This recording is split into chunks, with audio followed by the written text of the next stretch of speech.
Assalamualaikum warahmatullahi wabarakatuh.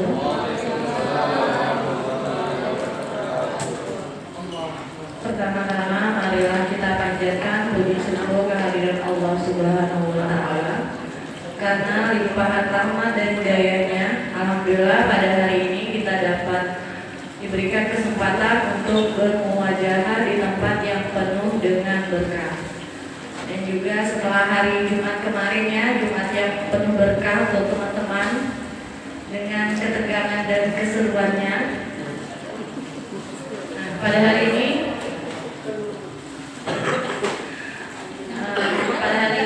dengan saya alhamdulillah saya diberi kesempatan sebagai moderator. Dan sebelum membuka acara ini, saya akan memberikan pantun untuk teman-teman hebat semuanya. Mentari terbit belumlah tinggi, jalan sendiri menunggu pacar. Assalamualaikum, selamat pagi. Semoga acara ini berjalan lancar.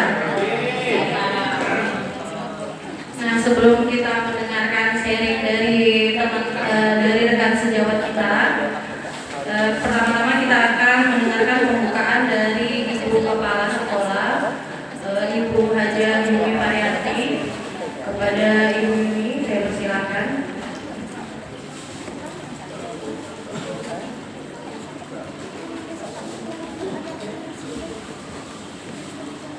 Assalamualaikum warahmatullahi wabarakatuh.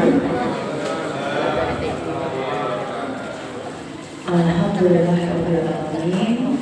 Asyhadu an la ilaha illallah wa asyhadu anna Muhammadar Rasulullah. Allahumma arina haqqan wa warzuqna ittiba'ah wa arina batila wa warzuqna ijtinabah. Allahumma shalli ala Muhammad wa ala ali Muhammad.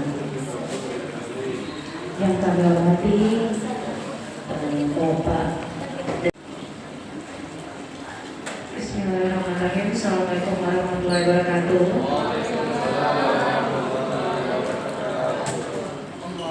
Pertama-tama marilah kita panjatkan puji syukur kehadiran Allah Subhanahu wa Ta'ala. Karena limpahan rahmat dan hidayahnya, alhamdulillah pada hari ini kita dapat diberikan kesempatan untuk bermuwajahah di tempat yang penuh dengan berkah. Dan juga setelah hari Jumat kemarinnya, Jumat yang penuh berkah untuk teman-teman dengan ketegangan dan keseruannya. Nah, pada hari ini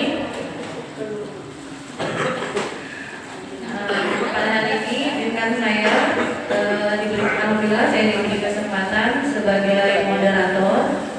Dan sebelum membuka acara ini, saya akan memberikan pantun untuk teman-teman hebat semuanya. Mentari terbit belumlah tinggi, jalan sendiri menunggu pacar. Assalamualaikum, selamat pagi. Semoga acara ini berjalan lancar. Nah, sebelum kita mendengarkan sharing dari rekan sejawat kita, pertama-tama kita akan mendengarkan pembukaan dari Ibu Kepala Sekolah, Ibu Hajah Yumi Marianti. Kepada Ibu Yumi, saya persilakan.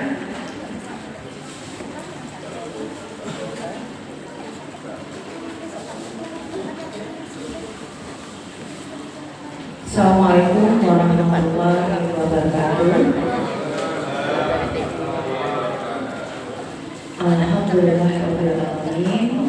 Asyhadu an la ilaha illallah wa asyhadu anna Muhammadar Rasulullah. Allahumma arina haqqan wa warzuqna ittiba'ah wa arina batila wa warzuqna ijtinabah. Allahumma shalli ala Muhammad wa ala ali Muhammad. Yang kami hormati Bapak. Dengan syahdu untuk Bu Jeti, saya persilakan.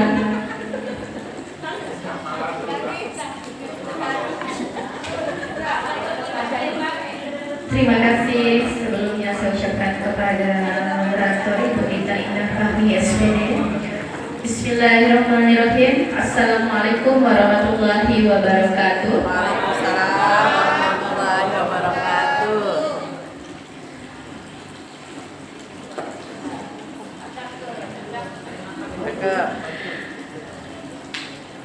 Tadinya nggak nervous, biasa ya. Kenapa setelah sampai di sini akhirnya saya rasanya berkecamuk ini di Baik, Assalamualaikum warahmatullahi wabarakatuh.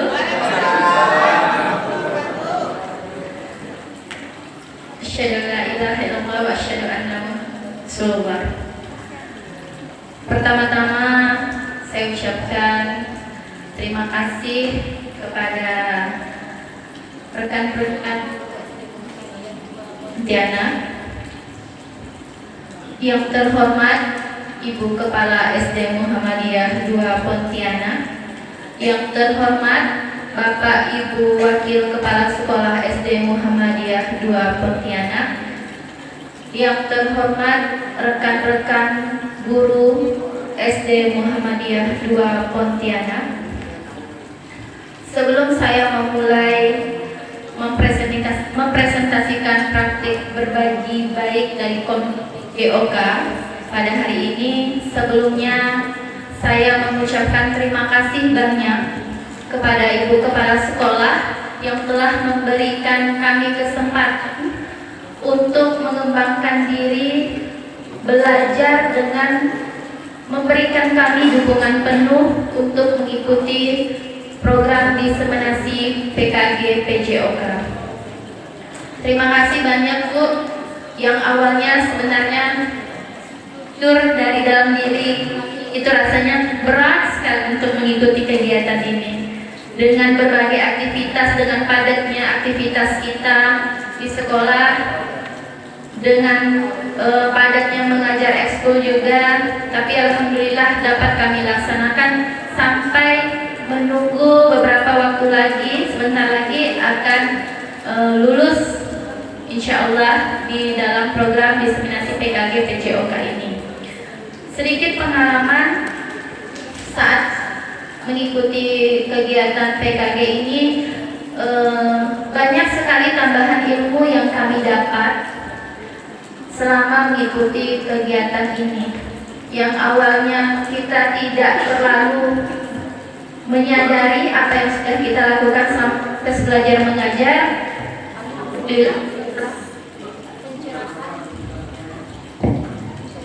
setelah pencerahan mengikuti program diseminasi PKG PJOK ini, kami dapat menambah ilmu dan insya Allah dapat kami kembangkan nantinya dan dapat kami aplikasikan dalam proses belajar mengajar di sekolah.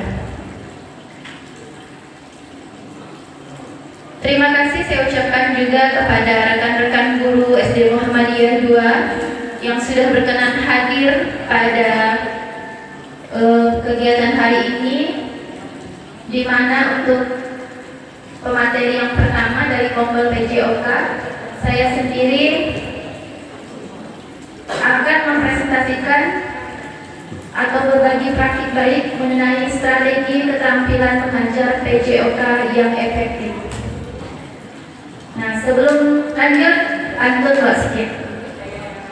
Duduk santai di waktu petang, taman indah airnya memancar. Kepada hadirin yang datang, semoga rezekinya semakin lancar. Berikutnya, sebelum lanjut lagi, kenalan dulu yuk. Nah, kenalannya bukan dengan saya. Ini salah satu rekan kami, rekan saya di kelas 009 Kota Pontianak.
Saya Yudi dari SD 3 Bunyaran Utara.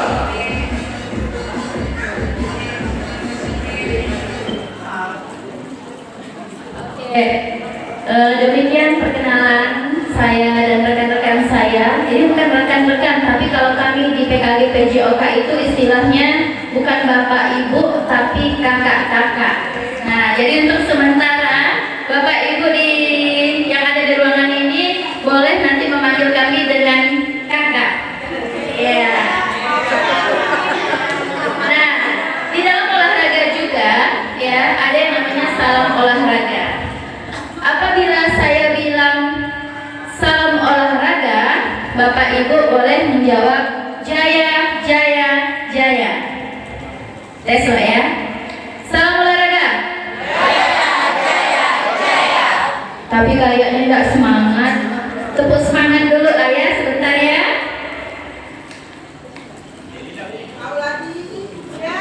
Hari ini tidak pakai auladi bapak ibu ya. Tepuk semangat. Dam dam dam. Ding ding ding. Duk duk duk. Dam dam dam. Ding ding ding. Duk duk duk.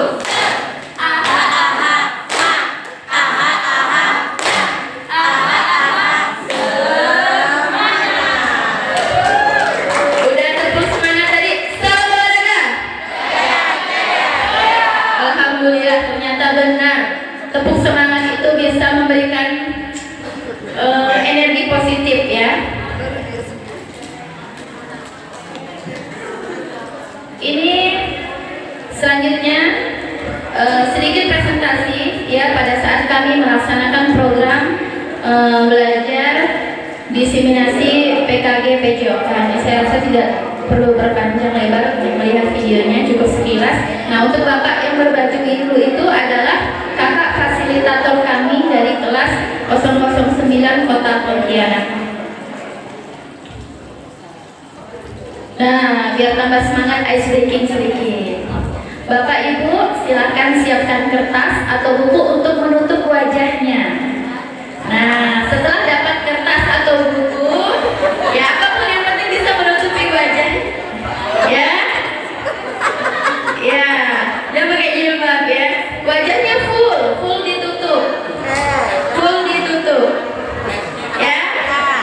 Nah, full ditutup. Pak, bukan pakai masker Pak. Oke, kalau sudah pegang kertas, silakan bapak ibu berdiri berhadapan.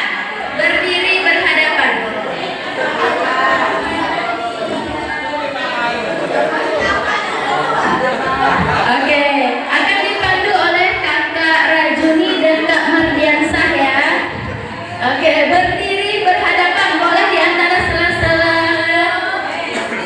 Oke, di depan itu boleh, yang penting berdirinya berhadapan. Oke.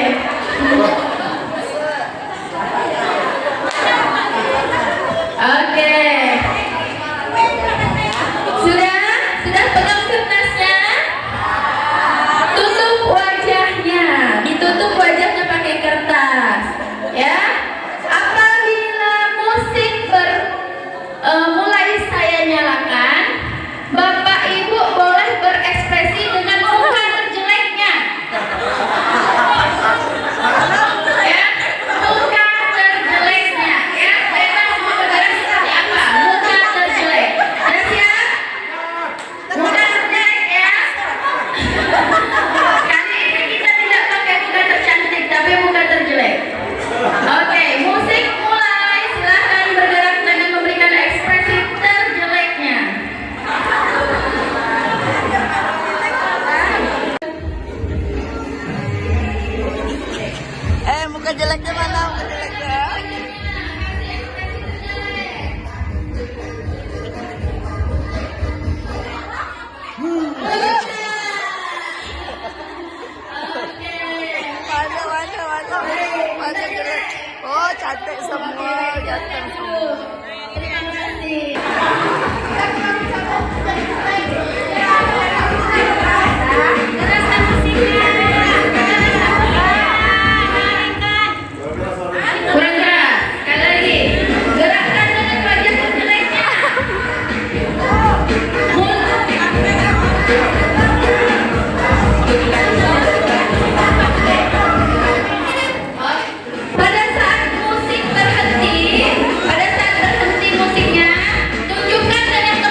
Satu, dua.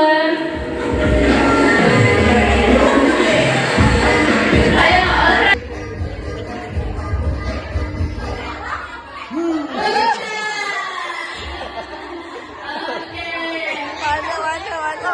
Mana jelek. Oh, cantik semua, ganteng semua. Terima kasih. Aduh, terima kasih.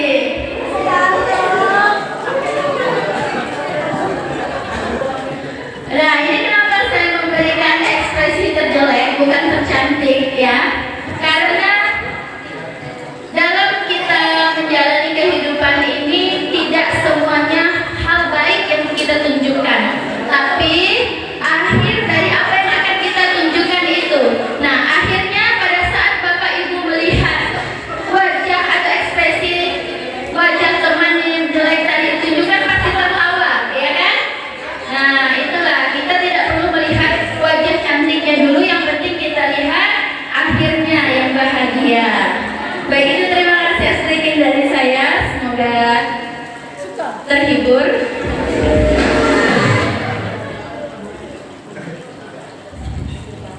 Berikutnya, pada materi kali ini strategi keterampilan mengajar PJOK yang efektif, apa yang ingin kita capai? Yang pertama dalam tujuan UASnya adalah memfasilitasi pembelajaran PJOK yang berpusat pada peserta didik secara efektif, bermakna, menyenangkan, dan refleksi. Tujuan akhirnya adalah agar guru memahami berbagai strategi pembelajaran PJOK, kemudian guru memiliki pengetahuan dan keterampilan pedagogik PJOK yang berpusat pada peserta didik.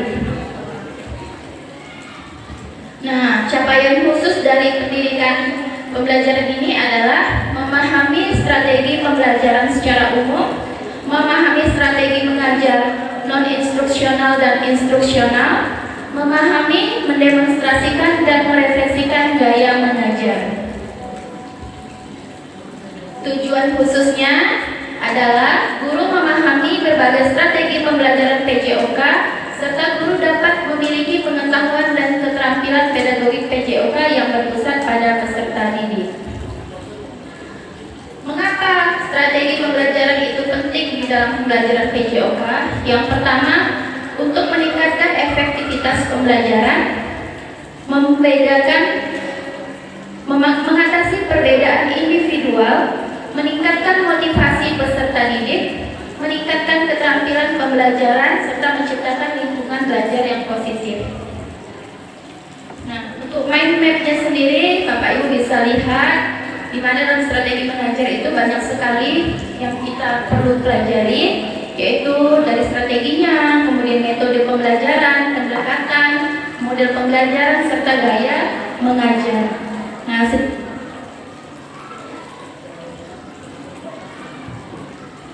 Nah, dari beberapa mind map yang sudah saya sebutkan itu adalah bertujuan untuk mencapai tujuan serta memfasilitasi pembelajaran belajar agar lebih efektif.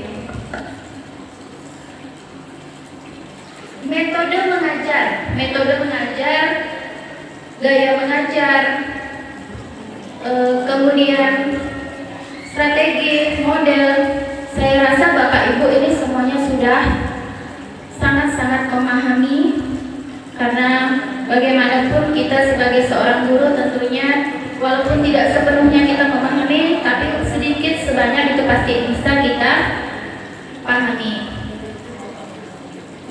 Nah, kalau dalam olahraga sendiri atau dalam pendidikan jasmani, olahraga dan kesehatan, metode, model itu berbeda dengan Bapak Ibu yang mengajar di di kelas, ya. Metode mengajar ada metode yang digunakan secara keseluruhan atau whole method, metode bagian atau part method, metode campuran whole part method, dan metode progresif atau progressive method. Di mana dalam menyampaikan metode mengajar ini digunakan keterampilan utuh, keterampilan teknik dasar, keterampilan campuran, dan bertahap. Selanjutnya pendekatan. Nah, pendekatan mengajar yang digunakan dalam pelajaran PJOK itu ada yang menggunakan pendekatan langsung dan pendekatan tidak langsung. Nah, pendekatan misalnya dalam permainan, karena di dalam olahraga itu lebih banyak bermain, bukan bermain tapi permainan. Ya, bermain dengan permainan itu beda. Kalau bermain itu tidak ada aturan, tapi kalau permainan itu ada aturannya. Kemudian pendekatan yang bisa diberikan misalnya dengan pendekatan teknik versus pendekatan taktik. Kemudian pendekatan keterampilan versus pendekatan konsep. Yang terakhir pendekatan olimpik versus pendekatan kependidikan dalam senam. Ini khusus untuk materi senam. Ini jadi pendekatan ini bisa dimixkan dalam proses belajar mengajar. Berikutnya strategi mengajar. Strategi mengajar di dalam PJOK itu banyak sekali yang bisa digunakan. Ada strategi kognitif, kooperatif, peer teaching, berpangkalan, pemecahan masalah, penemuan terbimbing. Nah, di mana dalam strategi mengajar ini melibatkan peserta didik dalam aktivitas pembelajaran, yang mana dalam proses pembelajaran itu nantinya akan memotivasi, memberikan semangat serta daya tarik bagi peserta didik itu sendiri. Karena seperti yang kita ketahui, sepengalaman saya mengajar olahraga, itu tidak semua anak suka dengan pelajaran olahraga. Walaupun kalau bisa kita presentasikan 80% lah anak-anak yang suka pelajaran PJOK dan 20%-nya kurang suka dalam pelajaran PJOK. Berikutnya adalah model pembelajaran. Nah, model pembelajaran dalam PJOK ini banyak sekali yang bisa digunakan. Salah satunya mungkin yang sudah sering atau familiar itu model pembelajaran kolaboratif, TPSR atau Teaching Personal and Social Responsibility. Kemudian model TGFU atau Teaching Game for Understanding. Kemudian peer teaching dan model kurikulum, di mana model kurikulum ini biasa dikenal dengan pendidikan gerak, kebugaran, SEM ini kepanjangannya adalah Sport Education Models. Ini nanti akan disampaikan oleh Kak Rajuni. Sedangkan pendidikan kebugaran ini nanti akan disampaikan oleh Kak Mardiansah, serta model petualang. Nah, dari model pembelajaran ini ada model pembelajaran yang kontekstual. Kemudian ada pembelajarannya yang berbasis masalah. Jadi dari masalah yang ada, memang dalam pelajaran PJOK ini suka cari masalah, ya. Kemudian berbasis proyek. Jadi ada proyek atau aksi nyatanya lah kalau kita kenal sekarang, ya. Nah, untuk dua model TGFU dan model peer teaching ini, insya Allah dalam penelitian saya kemarin juga saya mengambil model ini saya gunakan sebagai penelitian saya, di mana dari dua model ini yang sama-sama bisa digunakan, karena saya mengambilnya untuk bidang pelajaran tertentu atau permainan tertentu, tapi yang lebih nampak sangat hasilnya adalah peer teaching. Karena apa? Peer teaching ini adalah model pembelajaran yang menggunakan tutor sebaya. Jadi kita hanya sebagai gurunya, sebagai fasilitator saja.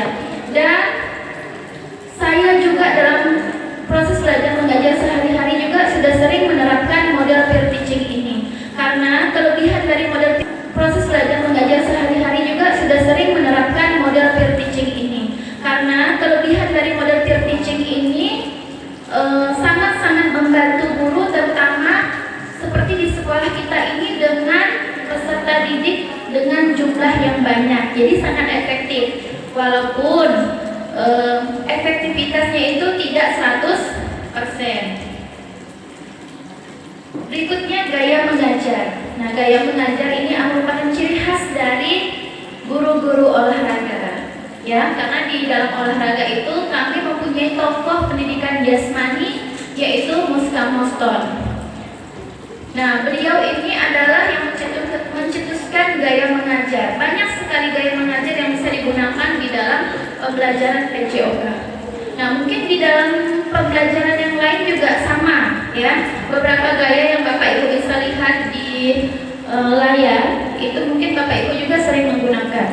Nah, untuk kurikulum Merdeka itu sendiri, ada hal yang gaya mengajar yang memang sepertinya sangat ditolak, yaitu gaya mengajar komando. Ya, tapi kalau di dalam pelajaran PJOK, gaya komando ini tidak bisa dilepaskan. Tidak bisa dilepaskan. Mengapa? Gaya komando ini akan membantu, ya, karena di dalam olahraga itu bukan seperti kita mengajar biasanya kita di kelas.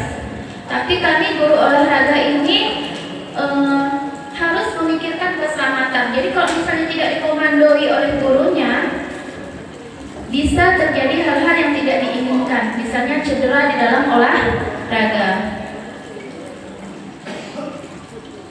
Kemudian strategi. Nah, bagaimana kita sebagai guru memberikan strategi dalam penyajian pembelajaran? Yang pertama, kita harus memilih materi atau isi pembelajaran yang akan kita sampaikan. Kemudian penyajian atau penyampaian tugas yang pastinya menyenangkan bagi peserta didik. Kemudian penyusunan tahapan pembelajaran. Nah, penyusunan tahapan pembelajaran ini bisa dilaksanakan antar tugas atau di antara tugas. Misalnya kita memberikan materi di bab 1. Ini antar tugasnya di bab 1. Materinya itu saja. Kemudian pada materi berikutnya, materi bab 2 pada saat penyampaian, kita bisa saja menyelipkan di bab 2 itu, kita menyelipkan materi yang ada di bab 1. Nah, ini namanya penyampaian atau penyusunan di antar tugas. Kemudian memberikan umpan balik dan penilaian. Jadi dalam setiap proses belajar mengajar itu kita bisa dikatakan wajib memberikan umpan balik kepada peserta didik kita serta memberikan penilaian. Jadi penilaiannya itu bukan hanya sekedar pada saat mereka mengerjakan latihan soal atau menjawab soal sumatif ataupun formatif saja. Bisa penilaian langsung, misalnya saya berikan contoh. Anak-anak masih ingat pelajaran minggu lalu? Masih, anak-anak jawab. Apa gerak dasar? Nah, coba anak-anak sebutkan apa saja gerak dasar yang ada dalam olahraga. Nah, nanti anak yang menjawab, Bu, gerak lokomotor, Bu. Apalagi gerak non lokomotor. Apalagi gerak manipulatif. Oke, bagus. Nah, jangan kita memberikan hanya mengatakan bagus, memberikan jempol saja itu sudah kita memberikan penilaian. Penilaian secara tidak langsung. Kemudian jenis-jenis strategi pembelajarannya. Jenis-jenis strategi pembelajaran dalam pengajarannya ada pengajaran interaktif, berpos atau dibagi station-stationnya. Kemudian pengajaran sesama teman tadi seperti yang sudah saya sampaikan, yaitu peer teaching atau biasa dikatakan dengan tutor sebaya. Kemudian kooperatif, pengajaran diri sendiri, pengajaran strategi kognitif serta pengajaran bergu. Nah, atau biasa dikenal dengan team teaching. Nah, team teaching ini dari beberapa yang tadi yang sudah saya sebutkan, ini yang paling seru. Kenapa saya katakan paling seru? Pengajaran bergu ini melibatkan guru yang lain.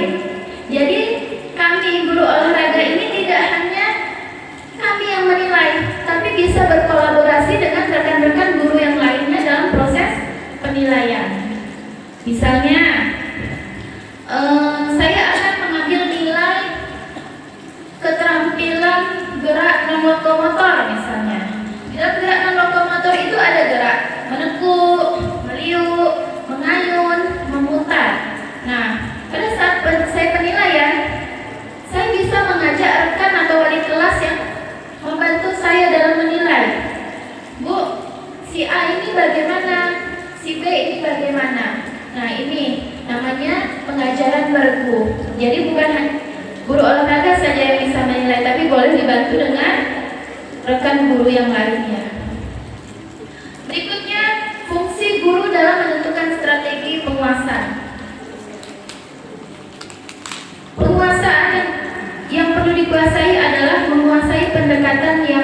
dan strategi belajar. Nah, kalau sudah pendekatan dengan strategi belajar ini dikuasai oleh guru, insya Allah proses pembelajaran itu bisa berlangsung dengan sangat efektif. Nah, dalam filosofi Ki Hajar Dewantara, guru itu bisa menuntut dua dari muridnya. Yang pertama, peserta didik harus mengikuti strategi pengajaran yang sudah disiapkan oleh guru. Kemudian, guru dapat menuntut atau menumbuh kembangkan kepemimpinan pada peserta didik. Nah, kenapa perlu menumbuh kembangkan kepemimpinan? Karena di dalam pembelajaran ini, apalagi seperti yang kita laksanakan saat ini adalah kurikulum merdeka, di mana kita dituntut hanya sebagai fasilitator lebih banyaknya. Yang aksinya siapa? Ya peserta didik. Maunya berpusat kepada peserta didik. Peserta didik yang lebih banyak aktif dalam proses pembelajaran. Nah ini, jadi kalau kita bisa menumbuhkan kepemimpinan, nah tadi dari model peer teaching itu bisa terlaksana dengan baik. Berikutnya, strategi mengajar. Tadi seperti yang sudah saya sampaikan, strategi mengajar itu ada dua. Ada non-instruksional dengan strategi instruksional. Strategi non-instruksional itu adalah pendekatan yang tidak terfokus secara langsung pada proses pengajaran dan pengalaman belajar. Tetapi strategi ini merupakan keputusan guru yang mendukung dan memudahkan tindakan selama interaksi pembelajaran agar berlangsung efektif. Nah, apa saja contoh jenis-jenis strategi pembelajarannya? Misalnya, kami di dalam pembelajaran PCOK harus buat aturan. Bisa dikatakan keyakinan kelas lah seperti itu. Nah, misalnya harus menggunakan pakaian yang sesuai. Kalau mau berolahraga, wajib menggunakan pakaian olahraga lengkap. Kemudian mengambil absensi. Kemudian memberikan sinyal berhenti. Nah, sinyal berhenti ini kita memberikan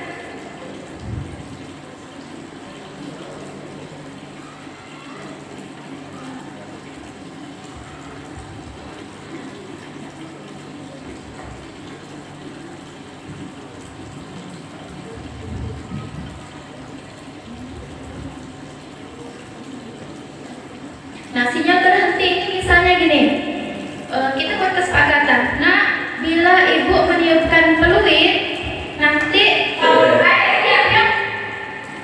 nanti tandanya anak-anak sudah habis waktunya. Nah, seperti itu. Misalnya, biasanya kami guru pembelajaran olahraga memberikan perintahnya tit tit tit. Nah, itu berarti anak-anak udah tahu.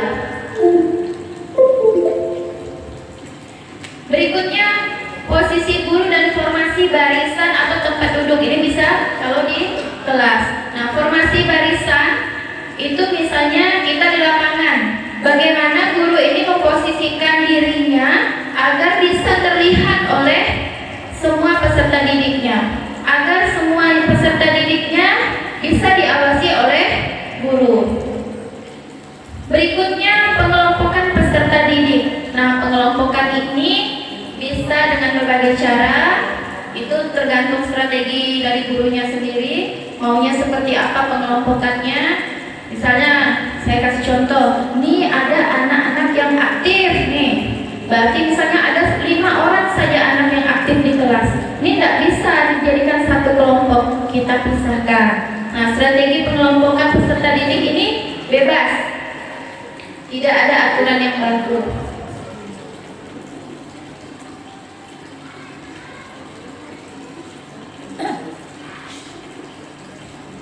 Nah, yang terakhir adalah distribusi dan pengumpulan alat. Nah, biasanya kami guru-guru olahraga juga, makanya nanti jangan heran Bu, bila kami melihat anak-anak yang menyimpan alat di kantor. Nah, itulah cara kami memberikan strategi pembelajaran. Mereka bertanggung jawab dengan apa yang mereka lakukan. Misalnya tadi udah pinjam, materi hari ini adalah senam lantai misalnya. Senam lantai, jadi menggunakan matras.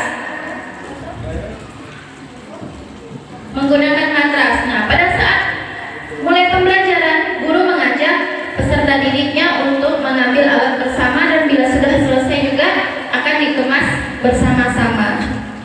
Nah, ini video pada saat kami sedikit ya. Nah, sekarang saya menampilkan strategi mengajar.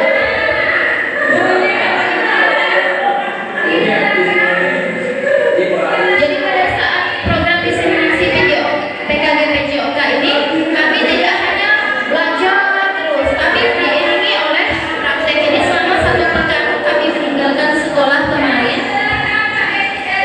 Inilah yang kami lakukan. Lebih banyak kami praktek selama 1 pekan itu. Nah, ini mencontohkan seperti kita PPL atau pipa teaching dulu waktu zaman kita baru kuliah.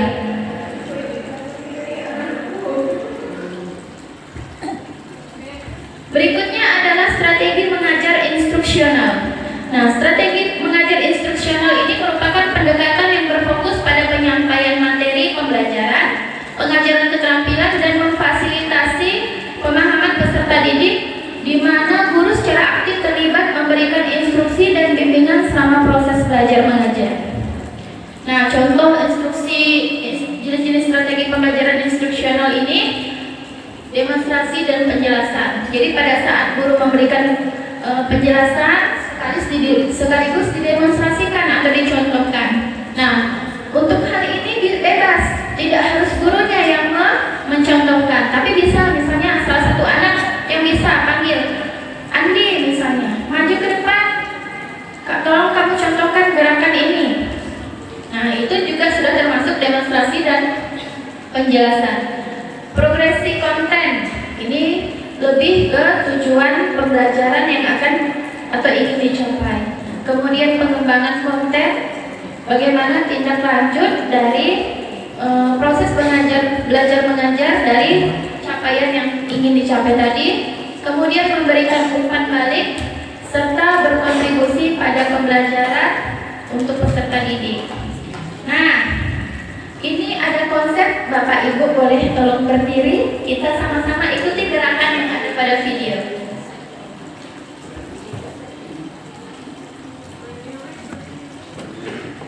Konsep pengajaran yang efektif. Nah, ini ada 9 aspek pembelajaran efektif. Boleh diikuti. Tujuan pembelajaran, keterampilan aktif murid, pengajaran terdiferensiasi, adanya progres dan pentahapan konten, penjelasan dan demonstrasi, memberikan umpan balik, komunikasi efektif, penilaian dan evaluasi,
dari kami.